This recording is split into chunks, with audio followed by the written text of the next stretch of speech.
నిన్ను చూడకముందే నీ మామ నీ పేరు చెప్పగానే నాకు నచ్చినావు. ఎందుకంటే మా అమ్మ పేరు కూడా జానకి. నిన్ను చూసినాక ఇంకా బాగా నచ్చిన.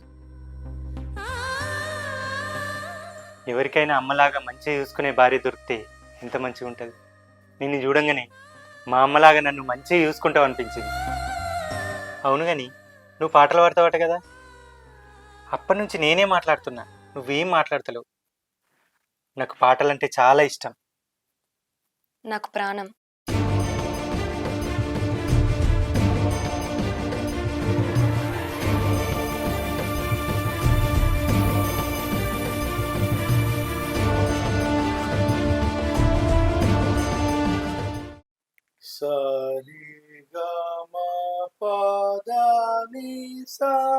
సారీగమపదనిసా కొండలలో నెలకొన్న కోడి రాయపాడి కొండలంత వరములో గుప్పెడు వాడు. సాయంత్రం స్కూల్కి వెళ్ళి వచ్చిన తర్వాత ఈ కీర్తన నేర్చుకున్నామమ్మ. ఇప్పుడైతే స్కూల్కి రెడీ. ఓకే నాన్న.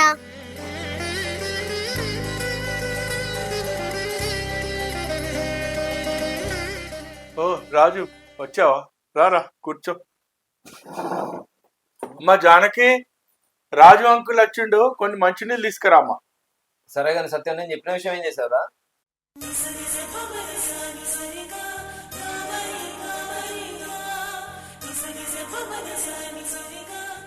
నేను మరో పెళ్లి చేసుకుంటే వచ్చిన నా భార్య నా జానకిని ఎలా చూసుకుంటుందో అని ఆలోచిస్తున్నాను. ఒరేయ్, నేను చెప్పేది కూడా అదే. జానకి ఆడపిల్లరా, తను పెద్ద అయ్యాక అప్పుడైనా ఆడవాళ్ళు అవసరం ఉంటుంది కదా, అప్పుడైనా పెళ్లి చేసుకోవాల్సిందే కదా. అయినా నువ్వు పిల్లలు పుట్టకుండా ఆపరేషన్ చేయించుకున్నావు కదా, ఉన్నది ఒక్క అమ్మాయే కదా. ఆ వచ్చిన ఆమె కూడా ఈ అమ్మాయినే చూసుకోవాల్సిందే కదా. ఒకసారి ఆలోచించు. అదే నా భయం రా. నాకు పిల్లలు పుట్టకుండా ఆపరేషన్ చేయించుకున్నానని, నాకు ఒక పాప ఉన్నదని తెలిస్తే నన్ను ఎవరు చేసుకుంటారని నా ఆలోచన. అవన్నీ నీకెందుకురా, నేను చూసుకుంటా. నీకు జూనియర్ బాలు అని బిరుదుందిరా. నీ బిడ్డని జానకమ్మంత సింగరు చేయాలని జానకి అని పేరు పెట్టుకున్నావు. అవన్నీ సాధించాలంటే ఆ అమ్మాయికి ఒక అమ్మ కావాలి, నీకు ఒక తోడు కావాలి. సరేనా? మరి ఒకసారి ఆలోచించు. మొన్న చెప్పాను కదా, ఒక సంబంధం అయితే రెడీగా ఉంది.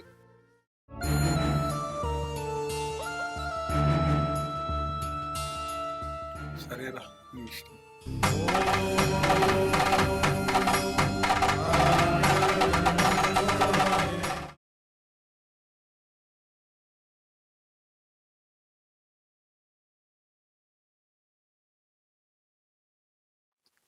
ఈ పెళ్లి ఒప్పుకున్నందుకు చాలా థ్యాంక్స్. నాకు పిల్లలు కారని తెలిసినా కూడా ఈ పెళ్లికి ఒప్పుకున్నాను.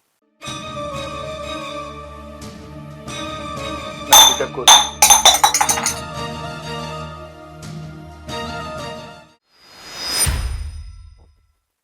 సుమతి,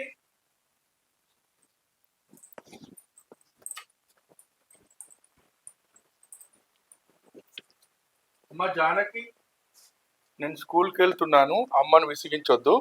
అమ్మ చెప్పినట్టు విను.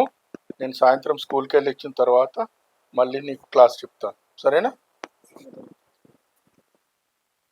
అమ్మా, టిఫిన్ ఏం చేసావు? స్కూల్ కి టైం అవుతుంది. నీకు ఎన్నిసార్లు చెప్పాలి అమ్మాని విలువకని?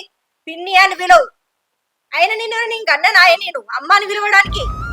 నీకు అన్నం కావాలన్నా, నీకు టిఫిన్ కావాలన్నా ఫస్ట్ ఇంట్లో ఉన్న బోల్ అని తోమేతే, నీకు అప్పుడే నీకు అన్ని పెడతా. నేను పోయికెళ్ళే బోలని తోమో.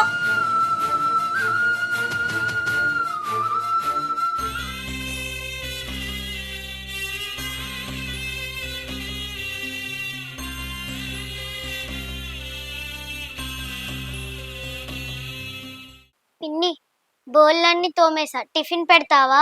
నువ్వు పని చేసినట్టు మీ నాన్న వచ్చినాక మీ నాన్నతోటి గనక చెప్పినావనుకో, మీ నాన్న కొట్టిందని చెప్పి నేను ఇల్లు వదిలిపెట్టి పోతా, ఇంకోసారి ఇంటికి కూడా రాను.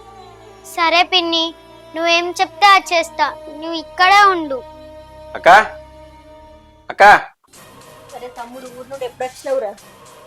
అక్క, నీకు జరిగిన మోసం నువ్వు చెప్పంగానే ఉండబట్టలేక వచ్చేసింది. ఎక్కనే బావా, రమన్. అడగాల్సింది అడిగేస్తా, రెయిన్ సబ్బుతును ఉతికినట్టు ఉతికేస్తా. రే కేశవ, దానికి ప్రతీకారం తీర్చుకోవడం అలా కాదురా. నువ్వు వెళ్ళి టిఫిన్ తినిపో. అక్క ఈ పిల్ల మా ఆయన బిడ్డ. అంటే బావ మొదటి భార్య బిడ్డ అన్నమాట.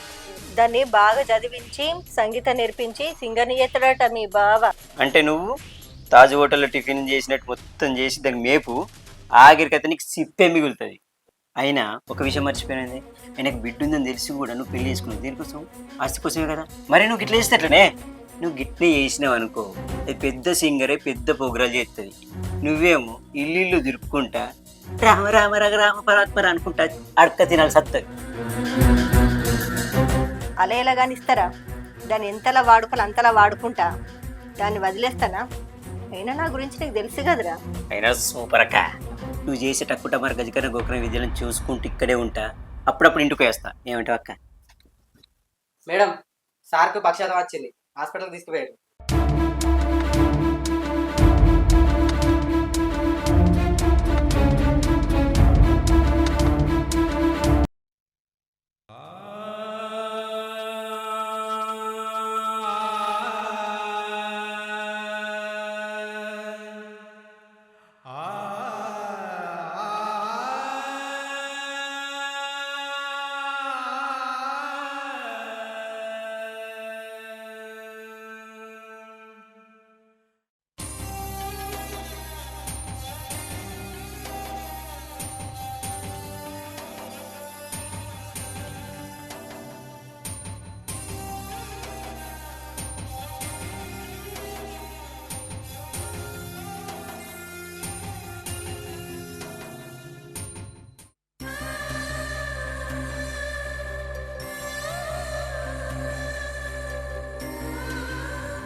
నేను మ్యూజిక్ క్లాస్కి వెళ్తున్నాను. మళ్ళీ 10 డేస్లో ఎగ్జామ్స్ ఉన్నాయి నాన్న, డిప్లొమా ఎగ్జామ్స్. అవును కదా నాన్న, నెక్స్ట్ వీక్ పార్థతీగా ఆడిషన్స్ పెడుతున్నారంట మన డిస్టిక్లో. ఈసారి పార్టిసిపేట్ చేస్తాను, ఖచ్చితంగా సెలెక్ట్ అయ్యి నీ కోరిక నెరవేర్చుతాను నాన్న. ఏ జానకి, ఎంతసేపు ముచ్చట్లు పెడతావే? అక్కడ ఎక్కడి పనంతా అక్కనే పెట్టుకొని ముచ్చట్లు పెడుతున్నావా? అక్కడ మా తమ్ముడు వాళ్ళు వస్తున్నారట. ఇక్కడ పని ఎవడు చేస్తాడే? అక్కడ ముచ్చట్లు పెట్టిన చాలదా? ఇట్టాడు. ప్లీజ్ పిన్ని, నా క్లాస్కి టైం అవుతుంది, ఇప్పటికే చాలా లేట్ అయింది. ఏందే ఎక్కువ చేస్తున్నావు? చెప్పింది చేస్తావా లేదా? నా గురించి నీకు తెలుసు కదా. ఇలా బెదిరించి నా చదువు మాన్పించావు పిన్ని. సంగీతం అంటే నాకు ఎంత ఇష్టమో తెలుసు కదా. నన్ను ఒక మంచి సింగర్గా చూడాలనుకున్నాడు మా నాన్న. అందుకోసమే నువ్వు చెప్పిందల్లా చేస్తున్నాను కదా పిన్ని. ఇప్పుడు టైం అవుతుంటే ఏంటి నువ్వు?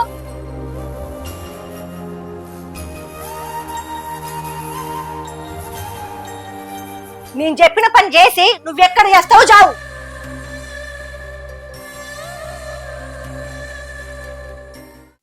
అక్క అక్క వచ్చిన వారా తమ్ముడు? వచ్చిన అక్క. పెళ్లి కొడుకు రెడీగా ఉన్నాడు, నువ్వు ఇప్పుడు తీసుకుని అత్త. పిన్ని, పెళ్లి కొడుకుంటున్నాడేంటి మావయ్య? ఎవరికి? ఇంకెవరికి? నీకే. మీ నాన్న చూస్తేనే అట్లున్నాడు, నువ్వు చూస్తే ఇట్లున్నావు. రేపు మరవన్న తల్లి పెళ్లి చేయలేదని చెప్పేసి నన్ను ఆడిపోసుకోరా? ఆ మాత్రం నాకు బాధ్యత లేదా?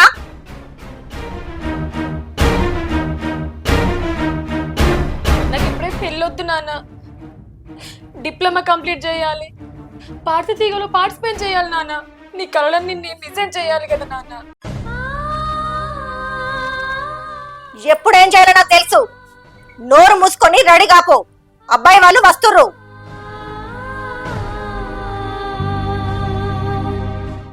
అరే తమ్ముడు, మరి అబ్బాయికి ఒక అక్షరం ముక్క కూడా రాదు, ఇంకా ముందు కూడా ఎవరు లేరు, కైకిలు పోతాడే. సూపర్ రా.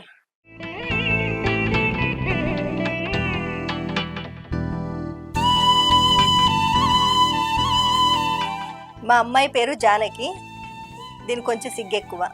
నా పేరు శ్రీరామ్, వీడు నా దోస్తు రాజు. నాకు ఎవరు లేరు, అమ్మ పోయి 3 సంవత్సరాలు అవుతుంది. చిన్నప్పటి నుండి చదువు అవ్వలేదు. చదువుదేమున్నది, మంచి మర్యాద ముఖ్యం. అయినా చేసుకున్న మొగడికి ఇంటి పని వంట పని చేయాల్సిందే కదా. నా గురించి అన్ని విషయాలు ముందే తెలవాలి. నేను పొలం పనులు కూలి పని చేసుకొని బతుకుతా. నాకు మీరు నచ్చిర్రు. నీకు కూడా నేను నచ్చితే పెళ్లి డేట్ పెట్టుకుందాం. సరే మేము వెళ్దాం.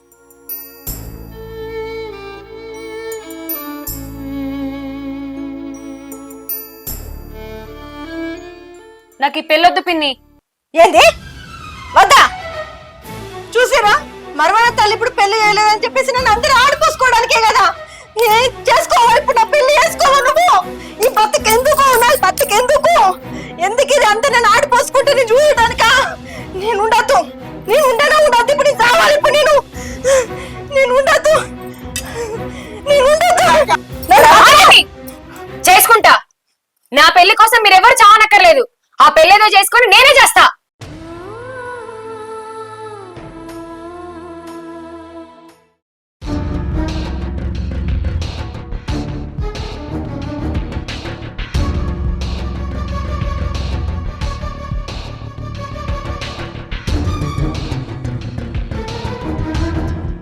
ఈ పుస్తకాల వల్లనే కదా అదంతా నాటకాలు ఆడుతుంది. ఈ పుస్తకాలే గనక లేకుండా అయితే దాని తిక్క మొత్తం కుదురుతుంది.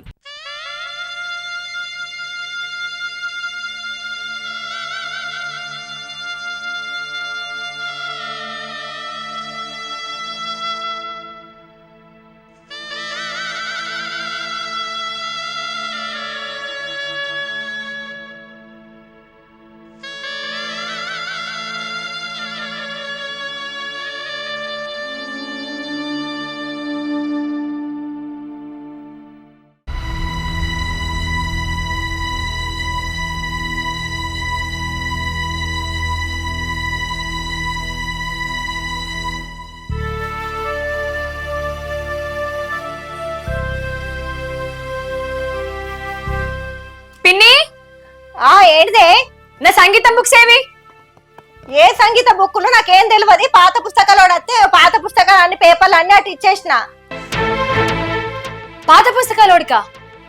ఎక్కడున్నాడు వాడు? అసలు ఎక్కడ దాకా పోయిండు? నా పుస్తకాలు ఏవి? ఛీ!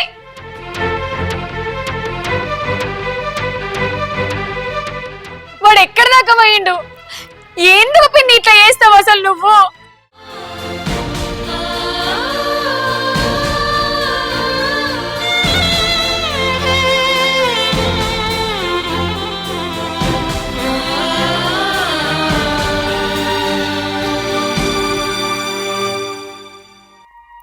మీ మాటలు వింటుంటే మీరు చాలా మంచివారు అనిపిస్తుంది. అందుకే నా గతం అంతా చెప్పాను. కానీ ఇప్పట్లో మిమ్మల్ని నేను భర్తగా అంగీకరించలేను.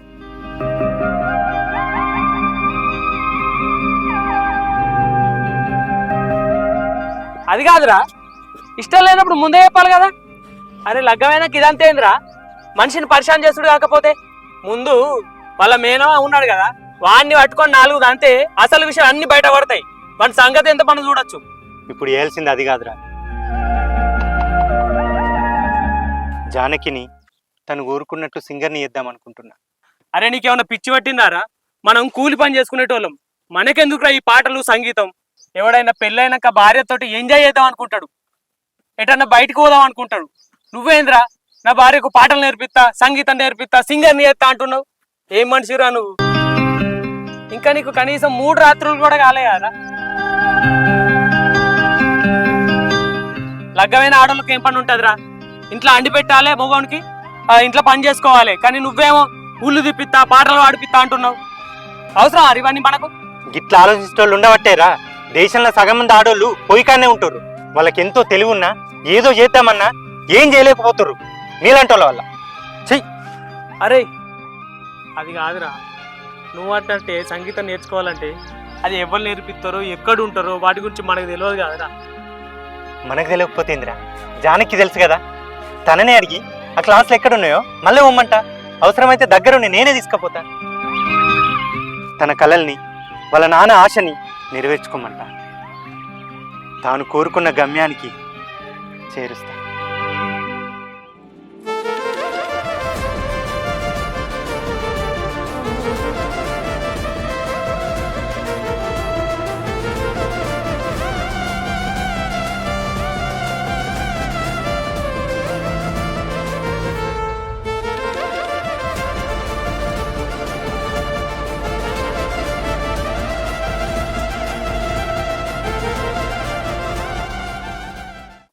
జానకి, నువ్వు కోరుకున్నట్టుగా నిన్ను సింగర్ని చేస్తాను, సంగీతం నేర్పిస్తాను,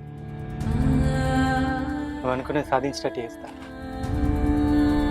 మీ నాన్న ఆశలు, నీ కలలు నేను నెరవేరుస్తాను.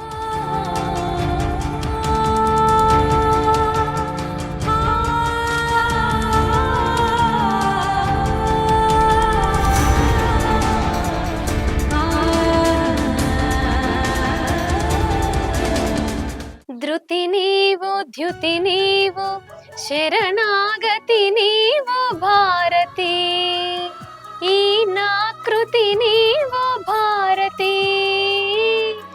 ధృతి నీవు ద్యుతి నీవు శరణాగతి నీవు భారతి.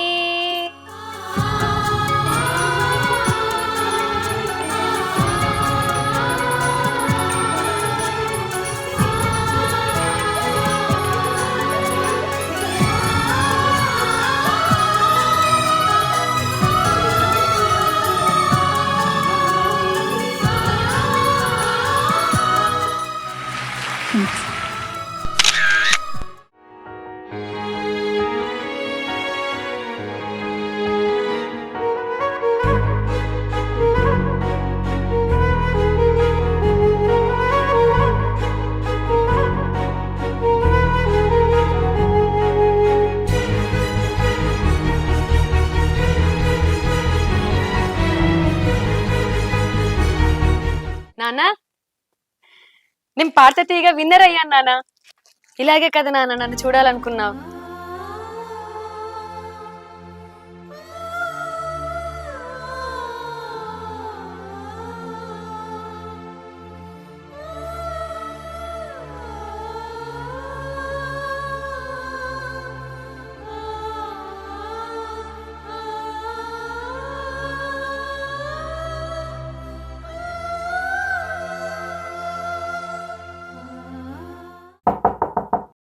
ఎవరండి మీరు? సత్యనారాయణ సార్ ఇల్లు ఇదేనండి. అవును, మీరెవరు? వాళ్ళ అమ్మాయి వార్తా తీయలో విన్నర్ గా గెలిచిందని తెలిసి ఆ అమ్మాయిని ఇంటర్వ్యూ చేయడానికి వచ్చామమ్మా. పిన్ని, నేను పాడితే తీగలో విన్ అయ్యాను పిన్ని. నీకోసం మీడియా వాళ్ళు వచ్చిండ్రు, ఏదో ఇంటర్వ్యూ తీసుకుంటారట. అవునా? నమస్కారం, నా పేరు జానకి. మా నాన్నగారు నాకు జానకి అని పేరు పెట్టింది ఎందుకంటే ఆ జానకమ్మ అంత పెద్ద సింగర్ని అవ్వాలనేది మా నాన్న కోరిక. మా నాన్న ఒక స్కూల్ టీచర్, అలాగే నా సంగీత గురువు కూడా. నన్ను ఒక మంచి గాయనిగా తయారు చేయాలనేది ఆయన కోరిక. కానీ కాలం కలిసి రాలేదు. నా చదువుని మధ్యలోనే ఆపేసిన నా సంగీతం ప్రాక్టీస్ ఎప్పుడూ ఆపలేదు. తను పిన్నైనా నన్ను అమ్మలాగే చూసుకుంది. నేను పిన్ని అని పిలిస్తే కాదు అమ్మ అనే పిలవమంది. మా అమ్మ ఉన్నా నన్ను అంత బాగా చూసుకునేది కాదేమో. అంటే మీ విజయానికి మీ నాన్న, మీ పిన్ని, సారీ మీ అమ్మే కారణం అంటారు. అవును. ఈ మొక్కకి నీళ్లు పోసింది మా అమ్మ నాన్నే అయినా మహావృక్షంలా మార్చింది మాత్రం నా భర్త శ్రీరామ్. నా కోసం, నా లక్ష్యం కోసం ఎంతో కష్టపడ్డాడు. భార్యగా నేను ఏ బాధ్యత చేయకపోయినా భర్తగా తన పూర్తి బాధ్యతని, నా లక్ష్యాన్ని తన లక్ష్యంగా మార్చుకున్నాడు. భార్య లక్ష్యాన్ని అర్థం చేసుకునే ఇలాంటి భర్తే తోడుంటే ఏ మహిళ అయినా ఎంతటి విజయాన్నైనా సాధించగలదు. మీరు ఇంతగా చదువుకొని కూలి పని చేసుకునే వారిని పెళ్లి చేసుకోవడానికి కారణం? తను నన్ను ఎంతగానో ప్రేమించాడు. ఆ విషయం నాకు ఆలస్యంగా తెలిసింది. ప్రపంచంలో వాళ్ళ అమ్మ తర్వాత నన్నే ఎక్కువగా ఇష్టపడ్డానన్నాడు. అమ్మని ఇష్టపడ్డవాడు భార్యని ఖచ్చితంగా ఇష్టపడతాడని తెలుసుకున్నాను. తన ప్రేమను అంగీకరించకపోతే నేను చాలా కోల్పోయేదాన్ని. మా కోసం ఒక పాట వినిపిస్తారా? వెన్నెల్లో గోదారి అందం, నది కన్నుల్లో కన్నీటి దీపం. వెన్నెల్లో గోదారి అందం, నది కన్నుల్లో కన్నీటి దీపం. అది నిరుపేద నా గుండెలో చలి నిట్టూర్పు సుడిగుండమై నాలో సాగే మౌన గీతం. Okay madam, thank you. పిన్ని, నాన్నని మాతో పాటే తీసుకెళ్తున్నాను. నాన్న ఇప్పటి నుంచి మాతో పాటే ఉంటాడు. నాన్న పద మెల్లి. జానకి నన్ను క్షమించమ్మా.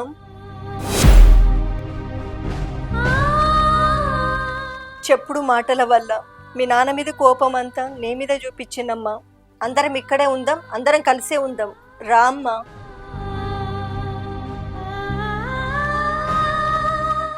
పిన్ని. పిన్ని కాదమ్మా, అమ్మా అని విలు. అమ్మా.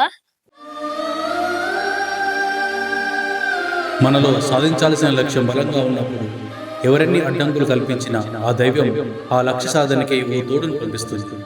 చదువు రాని వానిచ్చి పెళ్లి చేసిన అతనే ఆమె దిక్సూచి అయ్యాడు. ఆమె లక్ష్యాన్ని తన లక్ష్యంగా చేసుకొని ఈ జానకికి విజయాన్ని అందించాడు ఆ శ్రీరామ్. ఇలాంటి జానకిలు ఎందరో సరైన ప్రోత్సాహం లేక లక్ష్యాలను చంపుకొని ఇంటికి పరిమితమవుతున్నారు. సరైన ప్రోత్సాహం ఉంటే ఎంతో మంది ఇలాంటి జానకిలు మరెన్నో విజయాలు సాధిస్తారు.